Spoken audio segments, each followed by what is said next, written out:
আসসালামু আলাইকুম রহমতুল্লাহ। আজকে থেকে ঠিক 2 বছর আগে আজকের দিনটা এরকম সেটা মিলনায়তনে বসার দিন ছিল না। ওই দিনটা পুরাটাই ছিল রক্তপিচ্ছিল। সারা দেশ থেকে, বিভিন্ন জায়গা থেকে, ঢাকার বিভিন্ন স্পট থেকে অনবরত খবর আসছে পাখিকে যেভাবে গুলি করে হত্যা করা হয়, বিপ্লবীদেরকে সেভাবে গুলি করে হত্যা করা হচ্ছে। এবং সেই দিনটি শুধু ভূমি থেকে নয়, আকাশ থেকেও প্রতিবাদী মানুষগুলোর উপর গুলি ছোড়া হয়েছিল, অনেককে শহীদ করা হয়েছিল। 3 তারিখ যদিও আলামত স্পষ্ট হয়ে গিয়েছিল, ফেসিবাদ আর টিকবে না, বালুর বাঁধ এবার ভেঙে যাবে, কিন্তু নিশ্চিত তো ছিলাম না আমরা। এই 4 তারিখ এবং পরবর্তী 5 তারিখ ঢাকা মার্চের মধ্য দিয়েই জাতি বার্তা পেয়ে গেল, ফেসিবাদ নমর। আপাতত আমরা ফেসিবাদের হাত থেকে মুক্তি পাচ্ছি। আমি আপাতত শব্দটি এই কারণেই বললাম, ফেসিবাদ স্বাধীনতা পরবর্তী 54 বৎসরে ধীরে ধীরে জেঁকে বসেছে। এর জড়, এর মূল অনেক গভীরে। একটা প্রচন্ড ঘূর্ণিঝড়ে বড় বড় বট গাছগুলো পড়ে গিয়েছে, কিন্তু ছোট ছোট গাছের কিছু অস্তিত্ব এখনো রয়ে গেছে। তার বহিঃপ্রকাশ এখন আমরা দেখতে পাচ্ছি। আমি এই চ্যাপ্টারে আজকে যাব না। গ্রন্থটি যারা অনেক পরিশ্রম করে, ধৈর্য ধরে, খেটে এবং ঘেটে রচনা করেছেন, তাদের প্রতি আমার একটি বিনয়ী অনুরোধ থাকবে। ইতিহাস যেন প্রবন্ধ না হয়, ইতিহাস যেন কোনো কবিতার গ্রন্থ না হয়, ইতিহাস যেন কোনো নোবেল না হয়। ইতিহাসের প্রত্যেকটি দাড়ি কমা যেন ইতিহাসের চেতনাকে বহন করে। কোনো দল, কোনো ব্যক্তি, কোনো গোষ্ঠীকে আমার পছন্দ হোক অথবা না হোক, ইতিহাসের পাতায় পাতায়, কোনায় কোনায় যার যেখানে যে অবদান রয়েছে, সেইটা যেন ঢাকা পড়ে না যায়, এটা যেন উঠে আসে। যেহেতু এটা প্রথম খণ্ড, তারা আকাঙ্ক্ষা ব্যক্ত করেছেন যে ধারাবাহিকভাবে এটা চলতে থাকবে। প্রত্যেকটি বিপ্লব বার্ষিককে সামনে রেখে তারা এক একটি খণ্ড কমপক্ষে বাংলাদেশের জনগণের সামনে নিয়ে আসবেন। আমি তাদেরকে সাধুবাদ জানাই।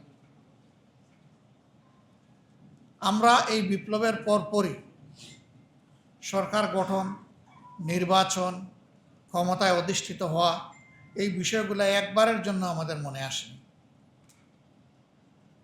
আমাদের মনে এসেছিল মহান আল্লাহর প্রতি কৃতজ্ঞতা, যিনি অকল্পনীয়ভাবে এই জাতিকে এইভাবে মুক্ত করেছিলেন। 2 তারিখ দিবাগত রাত 3:30টার সময় এই যে একজন বক্তৃতা রেখে গেল, তাদের একজনের সাথে ফোনালাপ আমি শুনতে পেলাম। ওখানে আরো কিছু কিছু কণ্ঠ ফিসফিসানি করছে। আমি জিজ্ঞেস করলাম, কয়জন তোমরা এখানে? তারা বলল, আমরা 12 জন। আমি কিছু মনও খারাপ করলাম, একটু ধমকও দিলাম যে আজকের মতো একটা সেন্সিটিভ আওয়ারে তোমাদের এই 12 জনকে এক জায়গায় থাকতে বলছে কে? ফোনে যিনি ছিলেন তিনি উত্তর দিলেন, আমাদেরকে আশ্রয় দিবে কে? তাহলে রাতটা কেমন ছিল বিপ্লবীদের জন্য? অত্যন্ত ভয়ঙ্কর রাত।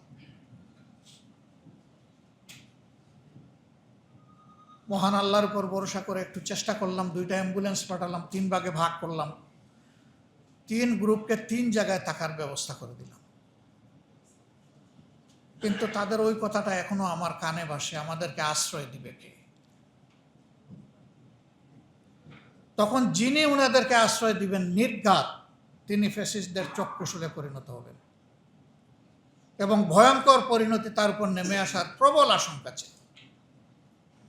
অনেক আপনজন বিনয়ের সাথে অস্বীকৃতি জানিয়েছে, আশ্রয় দেয়নি।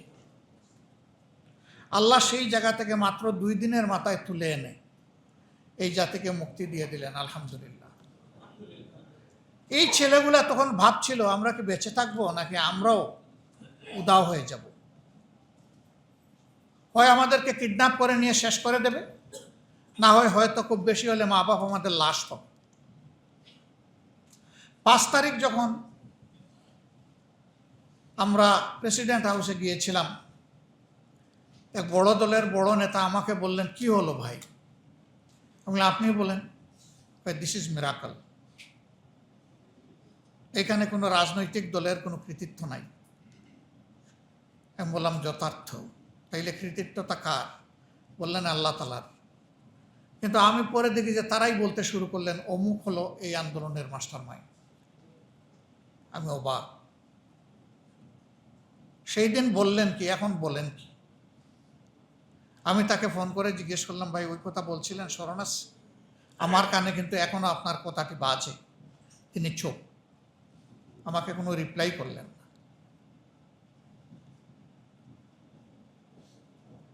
এই দিনগুলাতে আনাস তার মাকে বাবাকে চিঠি লিখেছে, ফাইয়াজ তার মাকে মেসেজ দিয়েছে, ওই জাবির ইব্রাহিম তার মাকে বলেছে, মা আমার মাথায় একটা হেলমেট পরে দাও, আমি আন্দোলনে যাব। এরকম ছোট ছোট বাচ্চা, অবুঝ বাচ্চা, তারা মাকে বলেছে আমি স্বার্থপরের মতো ঘরে বসে থাকতে পারি না।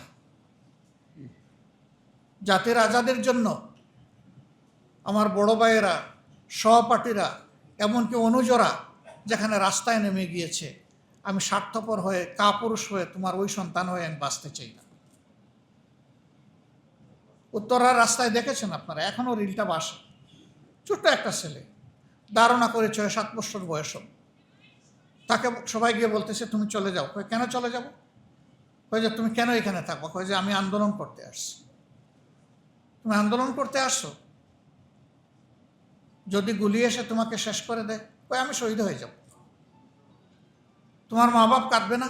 কয় না, আমি আমার মা বাপকে বলে এসেছি আমি মারা গেলে দুঃখ রেখো না, আমাকে ক্ষমা করে দিও। এই 6-7 বছরের শিশু। আমি মাস্টার মাইন্ড কারে বলবো? এরা সবাই এক একজন মাস্টার মাইন্ড ছিল। এই জন্য এই আন্দোলনের কোনো একক মাস্টার মাইন্ড নাই। এখানে একজন সাবেক সামরিক অফিসার এবং পার্লামেন্ট সদস্য মেজর আখতারুজ্জামান সাহেব বলে গেছেন যে এর পিতৃত্ব নিতে হবে না। আমরা ঘরে ঘরে গিয়ে শহীদ পরিবারে গিয়ে বলেছি, পিতৃত্ব যার আছে তিনিই পিতার মর্যাদায় গ্লোরিফাই হবেন ইনশাআল্লাহ। আর আমরা হব এই পরিবারের সদস্য। আমরা এই পরিবারের সদস্য হয়ে বাঁচতে চাই, থাকতে চাই। এই পরিবারকে নিয়ে আমরা, পরিবারগুলোকে নিয়ে আমরা গর্ব করতে চাই। আল্লাহর কসম, এ পর্যন্ত আমরা দাবি করি নাই এই আন্দোলনে আমাদের এই অবদান ছিল, ওই অবদান ছিল, ওই অবদান ছিল। অনেকে এখন দাবি করেন। অবাক! তরে তরে সারি সারি লাশ, আর আহতরা যখন হাসপাতালে একজনের পর একজন গিয়ে ঢুকেছে, তাদের খবর নেওয়ার মতো কাউকে খুঁজে পাওয়া যায়নি। আমার সহকর্মীরা জীবনের মায়া ত্যাগ করে প্রত্যেকটা হাসপাতালে তাদেরকে পাঠিয়েছি, যাও তাদেরকে আশ্বস্ত করো তারা যেন চিকিৎসায় কোনো গাফিলতি না করে, তাদের বেবার যা লাগে প্রয়োজনে গায়ের রক্ত বের করে বিক্রি করে সেটা পরিশোধ করবো ইনশাআল্লাহ। আমরা মনে করি না যে এই বিপ্লবের প্রতি এইটুকু অবদানের কারণে আমাদের কৃতজ্ঞতা আদায় হয়ে যাবে, এটা মোটেই মনে করি না। কিন্তু আমরা মনে করি যে এটা আমাদের দায়িত্ব ছিল। ব্যাংককের হাসপাতালে যাদেরকে দেখে আসলাম, পড়ে ছটপট করছে এখনো, কেউ তো সারা বডি অবশ হয়ে পড়ে আছে। সেখানকার ডাক্তাররা অলরেডি সার্টিফাই করে দিয়েছে জীবনে তিনি উঠে আর বসতে পারবেন না। সেই লোকগুলোর কথা কেউ ভাববে না? ক্ষমতা আমাদেরকে এইরকম অন্ধ বানায় ফেলবে, দুনিয়ার স্বার্থ সব কিছু ভুলিয়ে দিবে, সব সত্য অবলীলায় শেষ হয়ে যাবে। এটা চরম বিশ্বাসঘাতকতা হবে। আমি তাই ধন্যবাদ জ্ঞাপন করছি এই সাহসী কাজ যারা হাতে নিয়েছিলেন। তার প্রথম পর্ব যারা আজকে উন্মোচন করার ব্যবস্থা আমাদেরকে করে দিয়েছেন, এর সাথে সম্পৃক্ত সকলকে অন্তরের অন্তঃস্থল থেকে ধন্যবাদ জানাই। আমি আবারও অনুরোধ করব, আপনার আমার পছন্দ হোক না হোক, যার যেখানে যে অবদান, এটা যেন আড়াল না হয়, এটা যেন আপনাদের কলমে ইতিহাসের পাতায় উঠে আসে। একটা ক্রেডিবল ইতিহাস তৈরি হোক। 71 সালে একজন ইনোসেন্ট মানুষও যদি মারা যায়, সেটার জন্য গোটা জাতি আমরা কষ্ট পাই, দুঃখ বোধ করি। কিন্তু আফসোস, 55টা বৎসর চলে গেল, না যোদ্ধাদের একটা সঠিক তালিকা তৈরি হইল, না শহীদদের একটা তালিকা তৈরি হল। মুক্তিযোদ্ধাদের যেটা আছে, সঠিক হোক বেঠিক হোক, কিছুটা আছে। শহীদ মুক্তিযোদ্ধাদের কোনো তালিকা নাই। 656 জন নাকি ভাতা পায়, আমি শুনেছি। কি আশ্চর্য ব্যাপার! আমরা বলছি এত লক্ষ, তাইলে এত লক্ষটা রেকর্ড হচ্ছে না কেন? এটা তো সরকারের দায়িত্ব।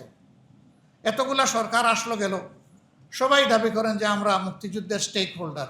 ওকে, আপনারা মুক্তিযুদ্ধের স্টেক হোল্ডার, আপনাদেরকে সম্মান করি। তাই গুরুত্বপূর্ণ কাজটা করছেন না কেন? এটা করেন, ইতিহাসটা উঠে আসুক, ওই ফ্যামিলিগুলা গ্লোরিফাই হোক, শহীদের আত্মা শান্তি পাক। 71-এর মতো 24 যেন হারিয়ে না যায়, এই জন্য এই উদ্যোগ। আবারও মোবারকবাদ।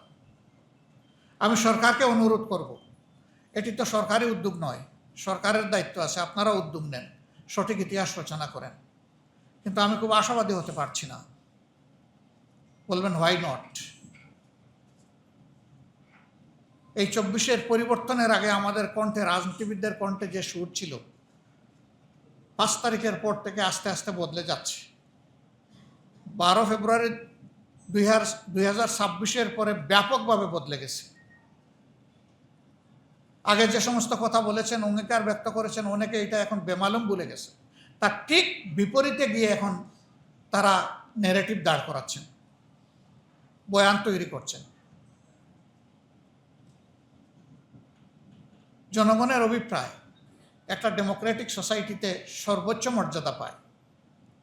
সেই অভিপ্রায়ের ভিত্তিতে ভোট হলো, রায় হলো, 70% মানুষ ভোট দিল।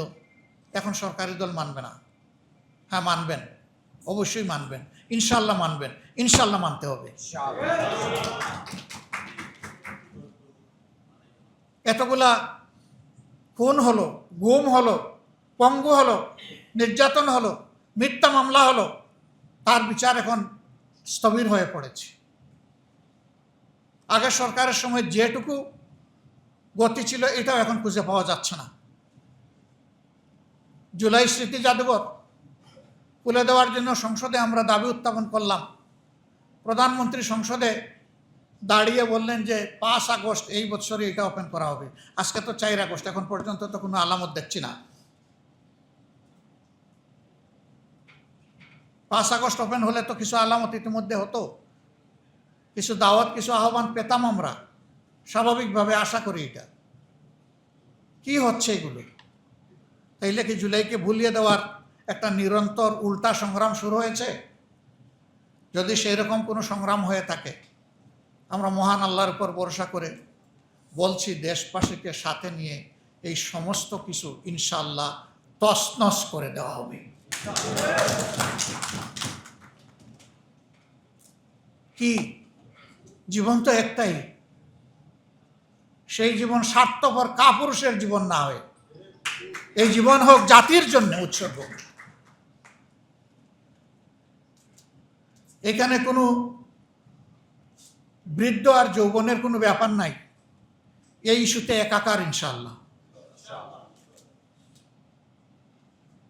এই ইস্যু ভুলিয়ে দেওয়ার জন্য আমাদেরকে অনেক লোভ টোপ প্রস্তাব, বিভিন্ন কিছু দেওয়া হচ্ছে। আমাদের সোজা সাপটা কথা, জনগণ যে রায় দিয়েছে এইটাই মানতে হবে, আমাদের আলাদা কোনো রায় নাই। এর বাইরে আমরা যাব না, যাওয়ার কোনো সুযোগ নাই। আমরা জাতির সাথে বিশ্বাসঘাতকতা করতে চাই না। কেউ করে করুক, আমরা করব না। আমার শেষ অনুরোধ সরকারের প্রতি, মেহরবানি করে জুলাই যোদ্ধাদের গায়ে হাত দেবেন না। যে জুলাই যোদ্ধাদের কারণে আজকে আপনি সরকার, সেই জুলাই যোদ্ধাদের চোখগুলা কেড়ে নেবেন না, হাত পা ভাঙবেন না, 1 ফোঁটা রক্ত ঝরাবেন না। যদি ঝরান এটি হবে অবশ্যই চরম নিমক হারামি হবে। এটা যাদের রক্ত, সাহসিকতা, সংগ্রাম, ত্যাগ আজকে বাংলাদেশকে এই পর্যায়ে এনে দিয়েছে, এটা ভুলবেন না, ভুলার চেষ্টা করবেন না। আমরা জাতিকে কথা দিচ্ছি, হে প্রিয় জাতি, আপনাদের প্রয়োজনে আমাদের যেটুকু সামর্থ্য আছে সবটুকু উজাড় করে আমরা করে যাব ইনশাআল্লাহ। আমরা এখানে কোনো ক্ষান্ত দেব না, কোনো কম্প্রোমাইজ করব না। ইয়েস, দেশের বৃহত্তর স্বার্থে যে কোনো সময়, দেশের স্বার্থে যে কোনো বিষয়ে আমরা ঐক্যবদ্ধ হতে রাজি আছি, কিন্তু জনগণের একটা সিঙ্গেল অধিকারকে বিসর্জন দিয়ে এটা হবে না। কোনো আধিপত্যবাদের কাছে মাথা নত করবো না ইনশাআল্লাহ। এ মাথা সমুন্নত থাকবে, সেটা দরকার হয় ফাঁসির তক্তায় যাব, আয়না করে যাব, আল্লাহ যেটা নির্ধারণ করেছেন সেখানে যাব। আমাদের এক ছোট ভাই বলেছে, ওরে জিজ্ঞেস করা হয়েছে যে যদি আঘাত আসে কী করবেন, কয় হয় জেলে যাব, না হয় কবরে যাব। আমি বললাম তৃতীয় আরেকটা বলো নাই কেন? বলা উচিত ছিল জেলে যাব, অথবা আয়না করে যাব, অথবা কবরে যাব। সবাই ভালো থাকবেন। এ দেশ আমাদের সবার, সবাই মিলে এই দেশের জন্য আমরা লড়ে যাব এবং বিজয় হবে ইনশাআল্লাহ জনতার। আসসালামু আলাইকুম ওয়া রাহমাতুল্লাহ।